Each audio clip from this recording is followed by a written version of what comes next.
Ponte cómodo, cómoda. Cierra los ojos.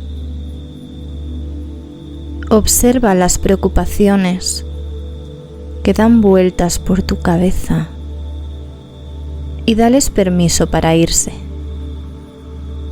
No son necesarias en este momento. Por ahora, basta con que escuches mi voz. Imagina que estás en una antigua estación de tren.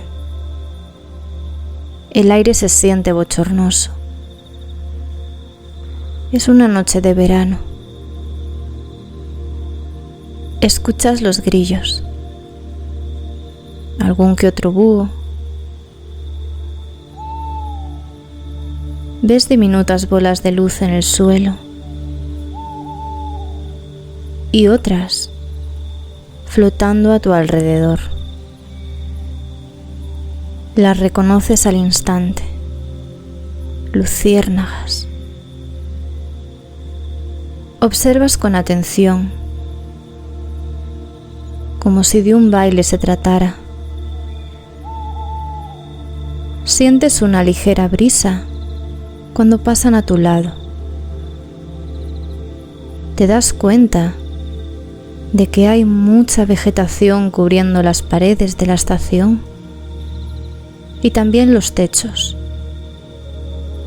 que tienen pequeños agujeros por los que puedes ver estrellas, esos puntos brillantes que te dan una sensación todavía más profunda de calma.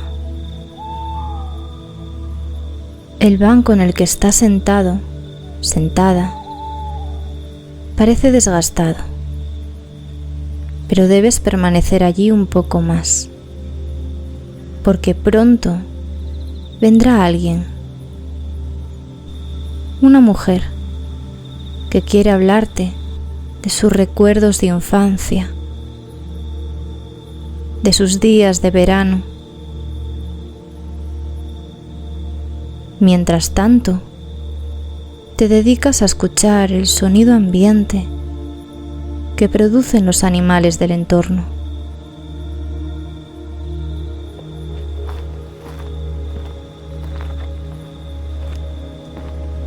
Ya está aquí. Te saluda. Es una mujer muy bella, cuyas arrugas de expresión parecen contar historias por sí mismas, sin necesidad de hablar. Aún así, lo hará. Pronto, en un momento.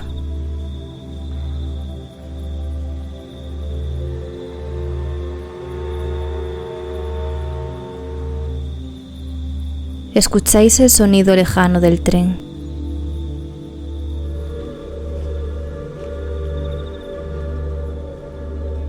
Cuando llega, os subís y éste se aleja. Observas cómo la estación se desvanece a su paso. La mujer te invita a sentarte y con voz suave comienza a hablar. Déjate llevar a través de sus palabras y disfruta el viaje.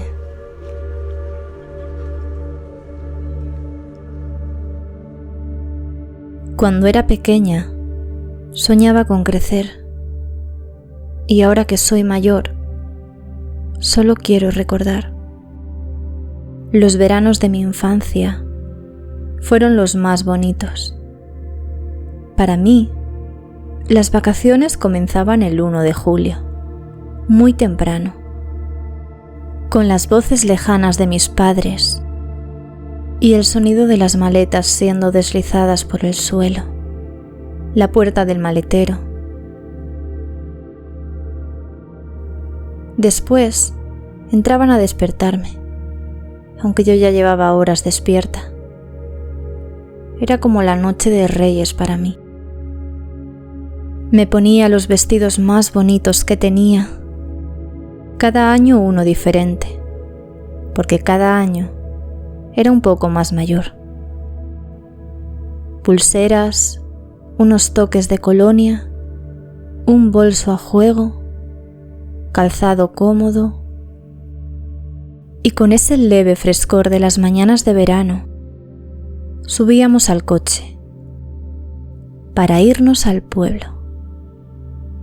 Aunque no fuera el mejor vehículo y se escuchara un traqueteo constante de fondo, a veces ni siquiera me daba cuenta. Bajaba la ventanilla y notaba la brisa. Se sentía suave mi piel, movía mi cabello.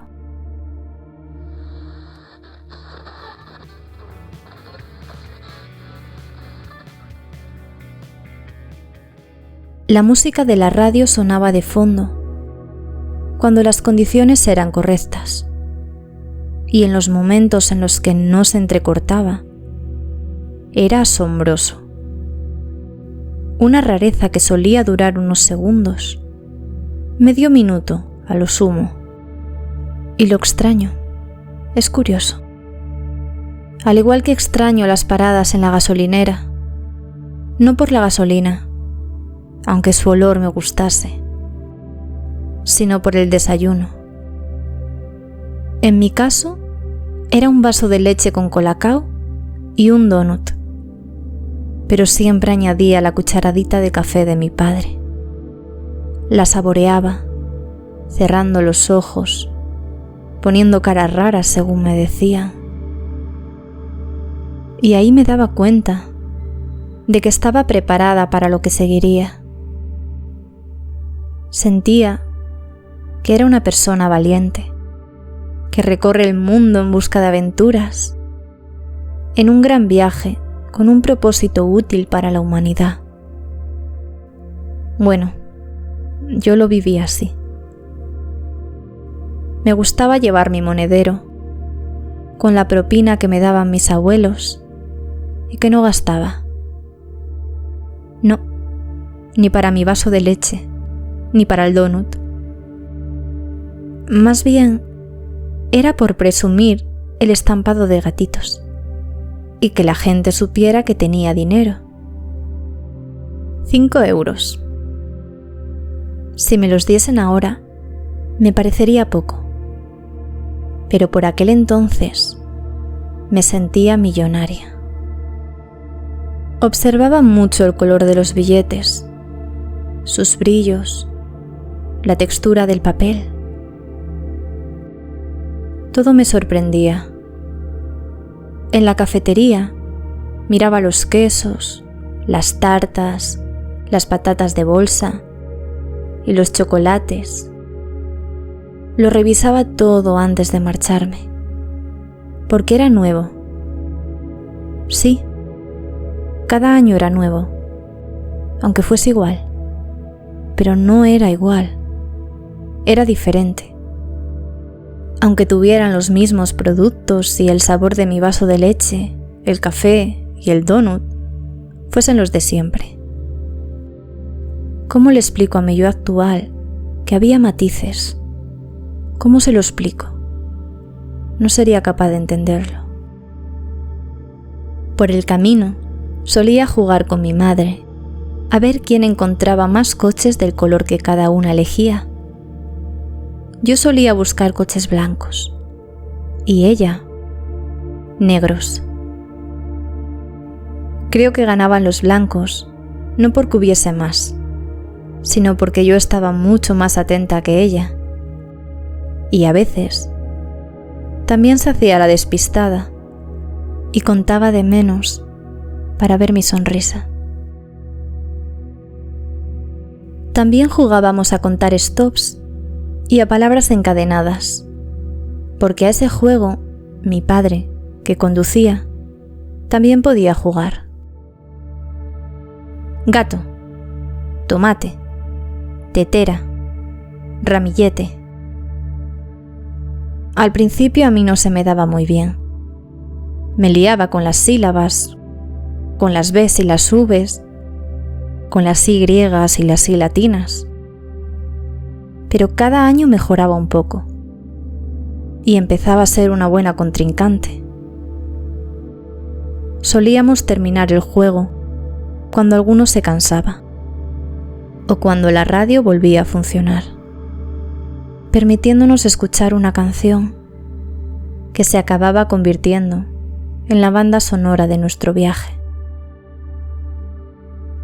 Y así era como un trayecto de 4 horas pasaba en un abrir y cerrar de ojos. En cuanto llegábamos, salían a recibirnos mis abuelos. Se ponían muy contentos de tenernos de nuevo allí, y yo de poder verlos un año más. Su casa olía a flores, y siempre me dejaban la mejor habitación, la que tenía una terraza sobre la que se posaban las ramas de una higuera, a la que, según avanzaba el verano y los higos empezaban a madurar, me dirigía para coger yo misma el desayuno, acompañada por los pájaros que revoloteaban a mi alrededor y a los que les ofrecía aquel suculento manjar. Pero antes de instalarme en la que sería mi habitación durante el resto de verano, tocaba recibir los regalos.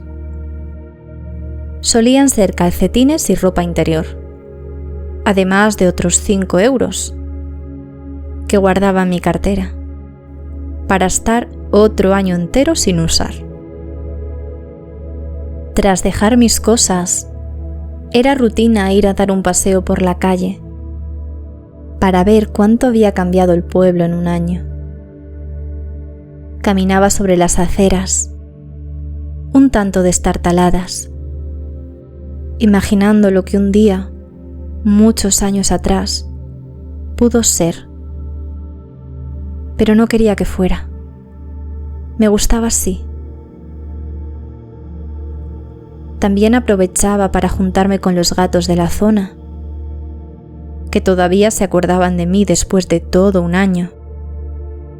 Los acariciaba, y algunos decidían acompañarme en mis aventuras, como hacer equilibrios en una superficie muy fina, cosa que copié de su ejemplo, porque ellos lo hacían.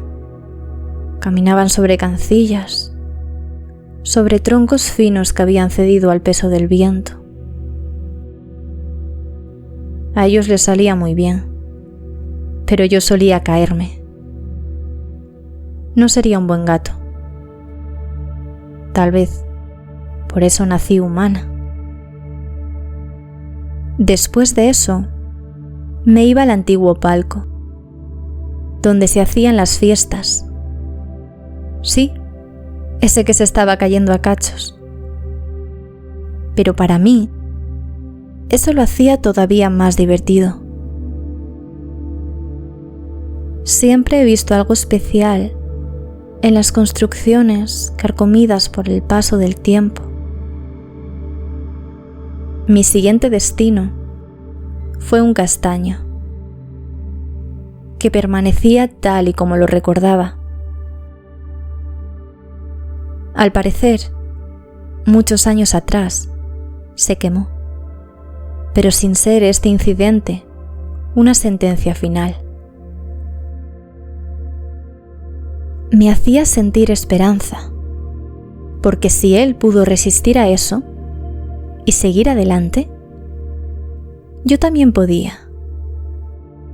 Daba igual la situación, lo difícil que fuera y los obstáculos que se me presentaran en la vida. Sería capaz de sortearlos. Allí, simplemente, podía ser otra persona, convertirme en todo lo que mi imaginación quisiera. Además, los niños de aquel pueblo parecían mucho más despiertos que los de la ciudad. Recuerdo que un día Fui a la casa de un amigo y me sorprendió diciéndome que tenía muchas guaridas secretas. Nunca llegué a saber de verdad cuántas había. Él decía que tenía 106 y en su momento yo me lo creí. No contaba con más de 8 años y escucharlo era fascinante. Las imágenes en mi cabeza se convertían en realidad y veía la magia en aquellos paisajes montañosos que en mi cabeza se expandían, imaginando hasta dónde podrían llegar. Quería alcanzarlos. La primera guarida era la del roble centenario. Allí hablábamos muy bajito, porque él me dijo que era un árbol de una clase especial, que solo estaba allí y en ningún otro lugar del mundo. Era muy sensible. Al parecer, según me explicaba, en realidad se trataba de un gigante. Querían capturarlo y estaba asustado. Decidió camuflarse, cubriéndose de vegetación. Así fueron pasando los días, las semanas, los meses, los años, y se acabó convirtiendo en un árbol de verdad. Si lo molestábamos, podría volver a ser gigante otra vez, sacar sus raíces de la tierra y empezar a caminar. Ninguno queríamos que eso pasase. Un poco más lejos estaba la guarida de los avellanos. Allí el plan era simple: coger una piedra de tamaño adecuado para poder abrir la cáscara de las avellanas y darnos un festín. Tenía un sabor intenso, con un toque dulce. Probé otras, pero no eran iguales. Tal vez porque esas formaban parte de una guarida secreta. Me sentía bien, porque yo era parte de aquel secreto. Esos lugares solo nos pertenecían a nosotros. Después estaba la guarida de los prados, con grandes llanuras entre montañas. La de alta montaña, en la que debíamos escalar un poco, pero cuyas vistas al valle, a veces rodeado de niebla, compensaba todo esfuerzo. Un poco más abajo estaba la guarida de los manzanos. Realmente era una huerta, pero nos gustaba llamarla así. De ese modo, todo eran guaridas, hasta los aparcamientos. Y nosotros, con esa mirada infantil, veíamos reinos entre líneas blancas y hormigón, palacios en ruinas destartaladas y mares en medio de desiertos. En la guarida de los manzanos estaban las manzanas más ricas del mundo. Tras comerlas, jugábamos al escondite, a perseguirnos hasta llegar a una explanada en la que brillaba el sol. Un poco más abajo, entre un camino esculpido en la montaña, había una pequeña cabaña en la que nos tomábamos un descanso antes de continuar con la aventura. En la siguiente guarida, recuerdo que vi unas piedras con formas muy bonitas.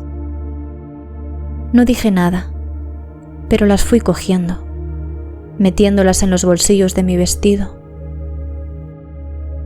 Observaba, atenta, cada recoveco y cogía otra y otra.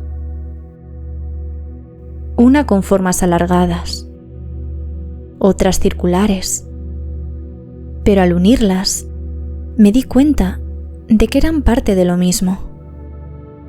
Él me confesó que allí estaba enterrado un dinosaurio y me pidió por favor que no se lo contara a nadie, que le pidieron que fuese un secreto. No se lo voy a decir a nadie. ¿Pero es muy grande el dinosaurio?, pregunté, creyendo completamente en su palabra. Mucho, como 3 campos de fútbol, decía. ¡Hala! ¿Y desde cuándo está? Hace más de 300 años. ¡Sí! Había más, pero se los llevaron. ¿A dónde? Lejos. No me lo dijeron. Entonces, ¿las piedras? Son sus huevos. Pronto tendremos dinosaurios. Y la bautizamos como la guarida de los dinosaurios. Yo, por supuesto, dejé todos los supuestos huevos que había cogido y me sacudí el vestido. Ascendimos un poco más. La vegetación era más dura, más picuda, fuerte, casi como palos, pero verdes. La guarida de las almas perdidas.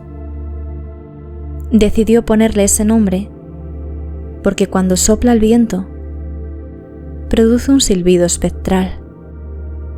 ¿Lo notas?, me preguntó, haciendo que escuchaba, prestando atención, moviendo su cabeza.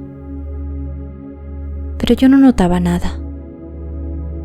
Aún así, al pasar al lado de aquellas ramitas verdes, miraba de reojo, por si acaso. Dentro, en casa, las cosas no eran diferentes. Fuimos al salón, vigilando que nadie nos viera, y enrollamos una alfombra. La deslizamos por el suelo hasta llegar al comienzo de la escalera, y él por un lado y yo por el otro, conseguimos, con algún que otro tropiezo, llevarla hasta arriba. La colocamos en el suelo de una habitación. La base ya estaba creada. Tocaba el siguiente paso. Sillas. Nos pusimos manos a la obra.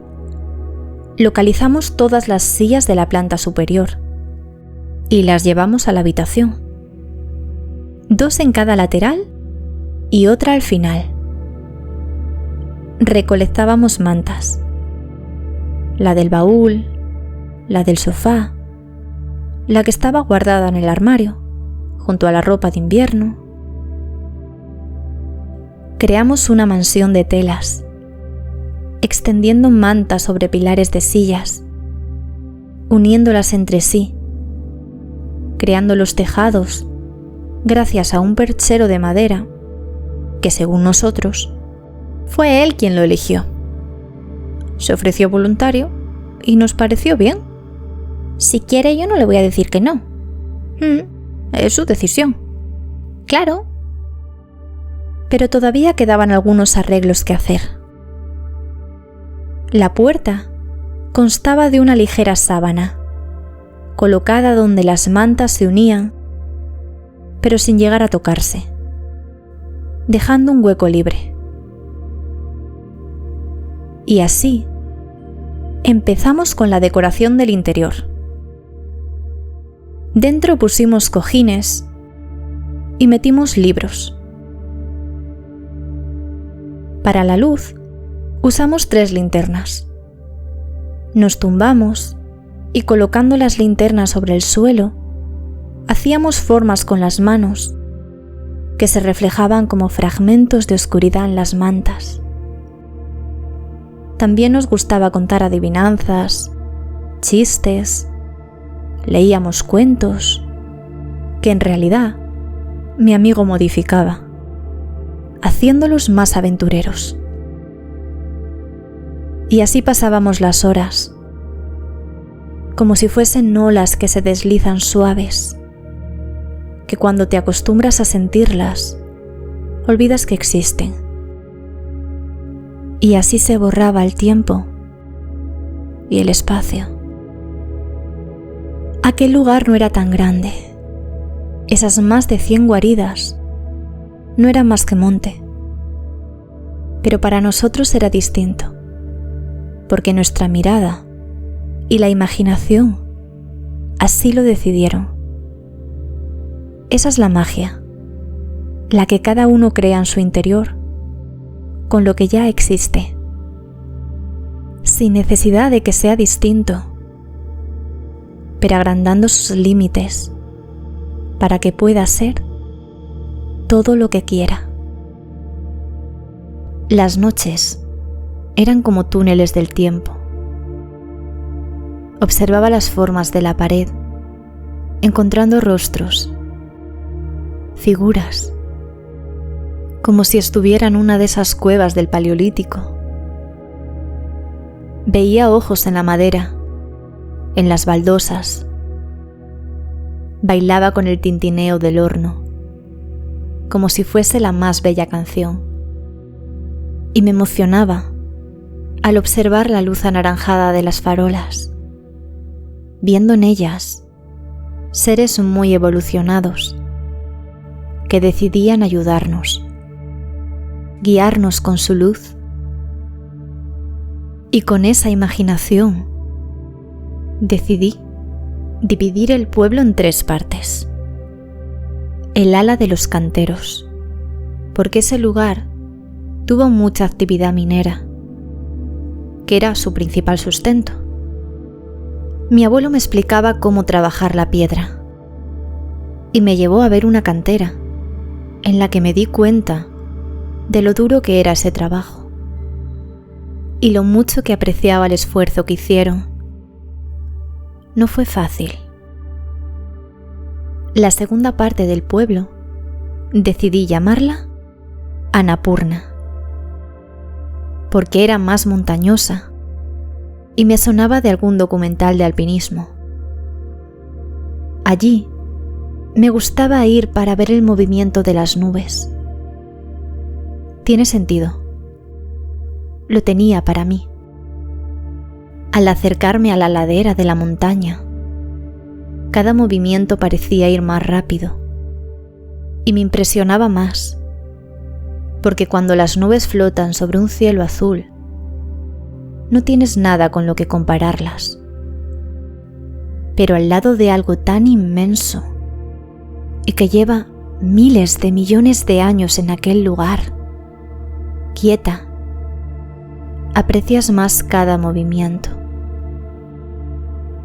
También te das cuenta de su fuerza.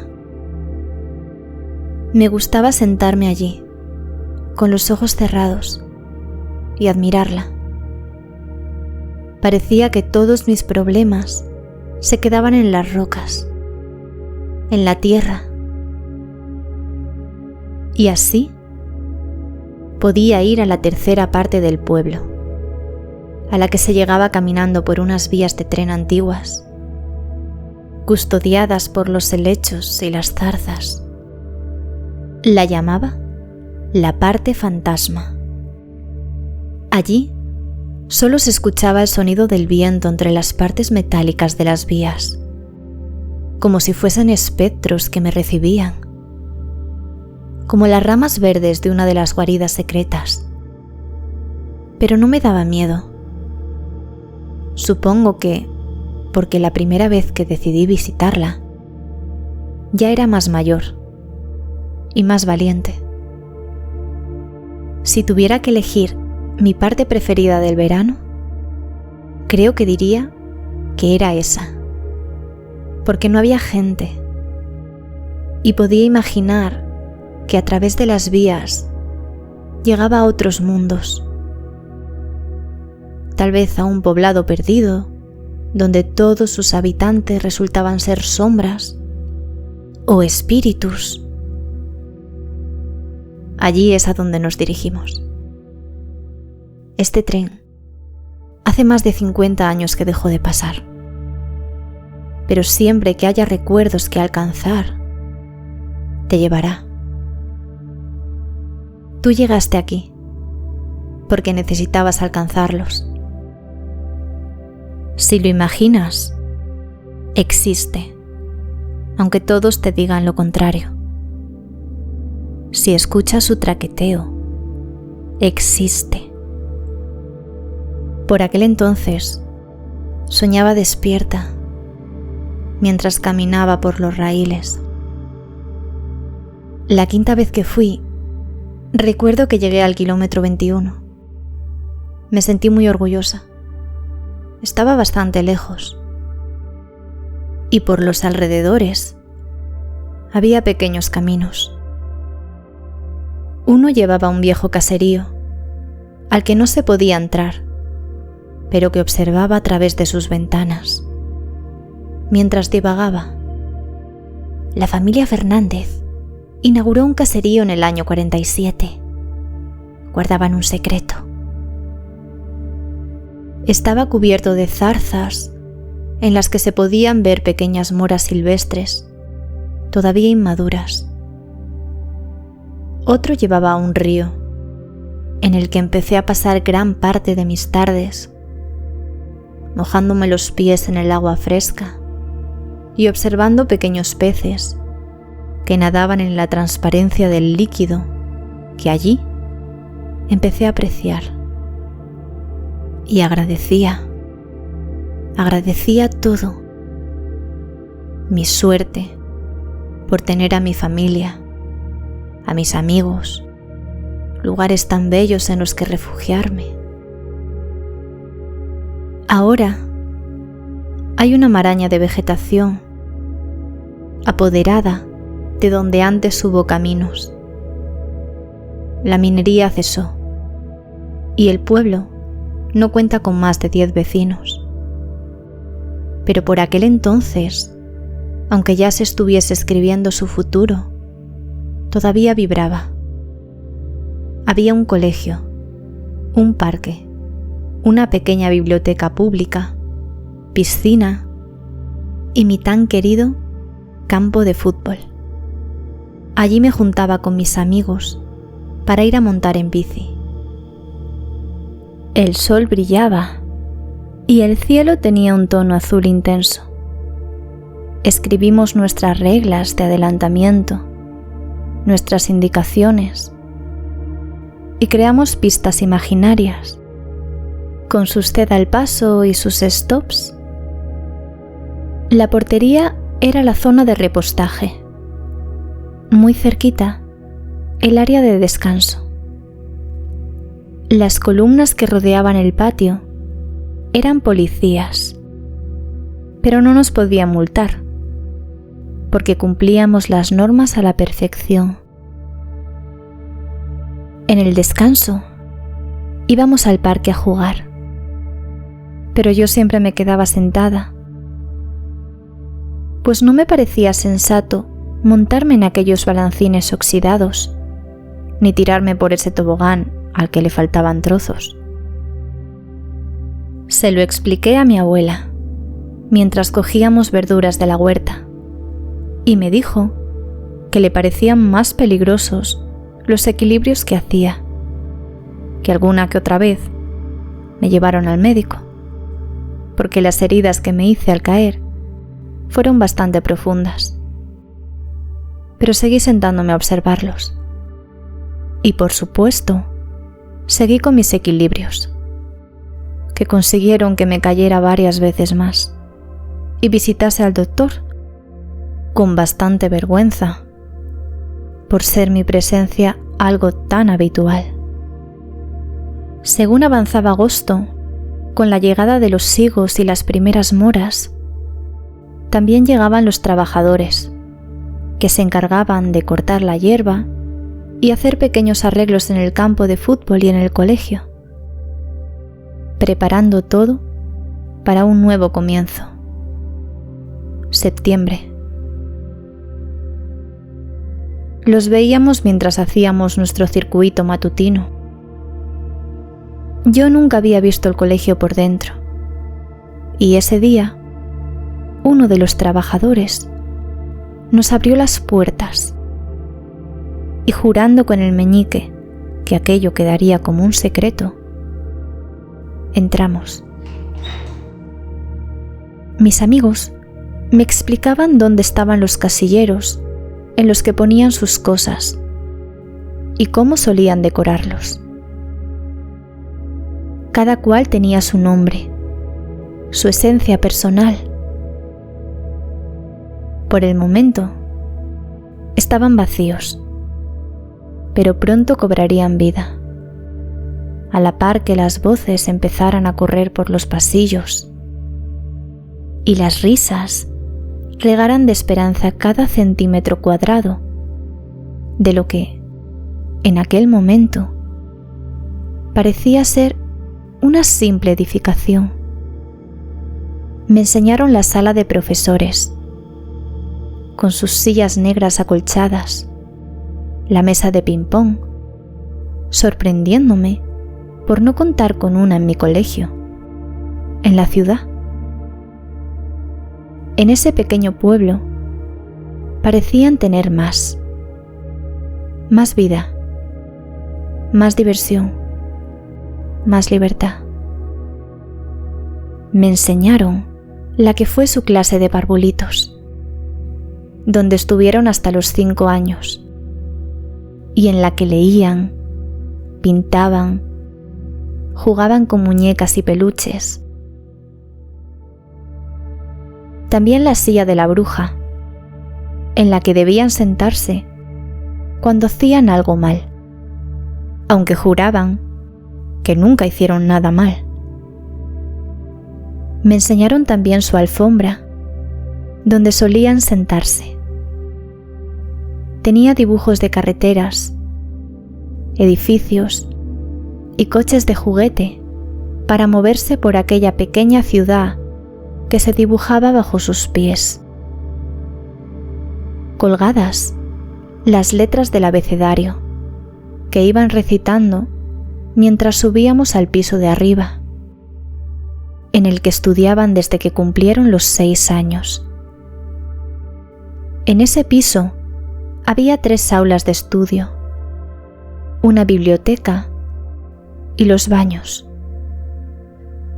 Pero me contaban que en el techo había una puerta secreta, que si la abrías, llegabas a un escondite en el que guardaban chucherías y chocolate. No pude comprobar si era cierto. Supongo que no, pero está bien mantener la duda. Me explicaban, tirando una pelota por el suelo, que éste estaba un poco inclinado debido a la actividad minera. Y era cierto. La pelota se iba a un lateral, rodaba, no era capaz de mantenerse. También me contaban, mientras miraban por la ventana, que los castaños pronto soltarían sus hojas y empezaría la recogida de castañas, que se llevaba a cabo, al menos por su parte, en un barranco, pues los castaños se daban allí, entre los pequeños caminos de tierra inclinados, al lado de los pequeños riachuelos que se formaban con el agua que bajaba de las montañas. Pisarían el erizo con sus pies y cogerían las castañas, con suerte, sin pincharse. Después harían el magosto. Asarían las castañas y se pintarían la cara los unos a los otros con los pequeños trozos de madera carbonizada. En una de las clases había un armario con una pequeña estufa que usaban en invierno para calentarse. Y me contaban que solían acumularse los abrigos, porque cuando llegaban al colegio hacía mucho frío y cuando salían hacía demasiado calor como para recordar que tenían un abrigo en el armario. y al día siguiente llevaban otro. Así que había veces que cuando lo abrías te encontrabas con una maraña de telas impermeables, calentitas, suaves, en las que se tumbaban, como si fuese un sofá. Así lo llamaban. Cuando los profesores se daban cuenta del desastre, les insistían en que se llevasen los abrigos a su casa. Y así, un día de mucho sol, al salir de clase, todos se fueron a sus casas llenos de capas. Me contaba uno de mis amigos que ese día él fue a su casa con 10 chaquetas, unas puestas, otras en la mano, otras las llevaba su abuela. Me enseñaron la biblioteca, el sitio donde ponían el Belén y cómo iban a recoger musgo para que aquello pudiera ocurrir.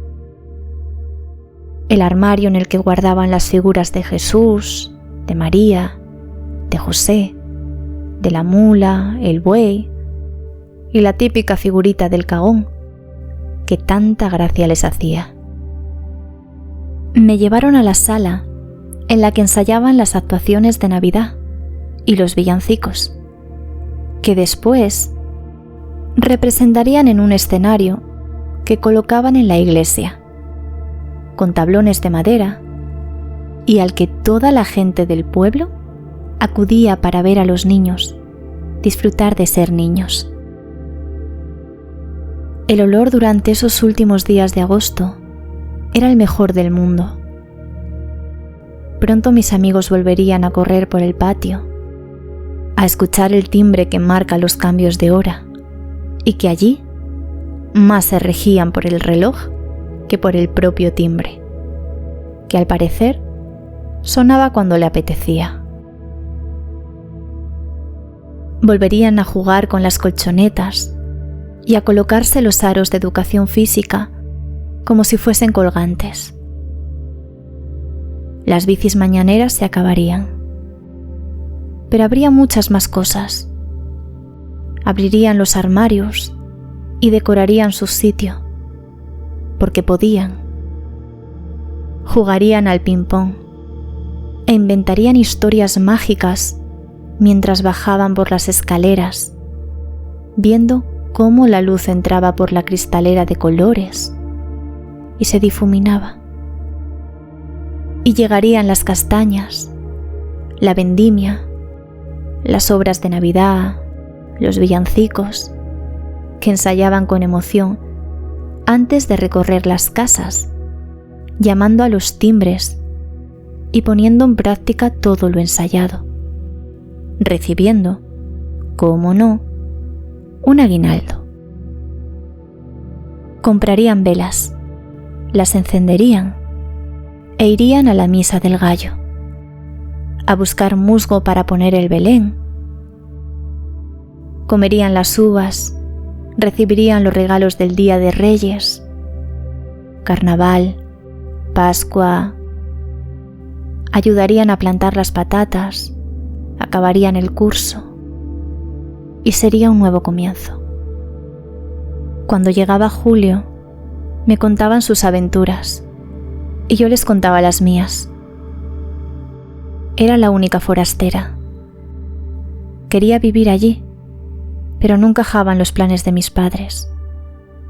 Me quedaban los veranos, que con el paso de los años se convirtieron en una época de salidas nocturnas y noches estrelladas, de amores platónicos y helado, baños en la piscina, por la noche, películas de terror en medio de la calle y actuaciones sin guión, momentos de confidencias, de preocupaciones sobre el futuro, con ese deje de esperanza que dejan las puestas de sol, los picnics con la familia, las perseidas. Y los veranos cambian, y los colores cambian, Y un día no vuelves. Un día todo se convierte en recuerdos de infancia, como el crujido de las ramas al ser pisadas, como el frágil movimiento de las hojas de los árboles en un día de viento. Y solo nos quedará haberlo disfrutado al máximo mientras ocurrió.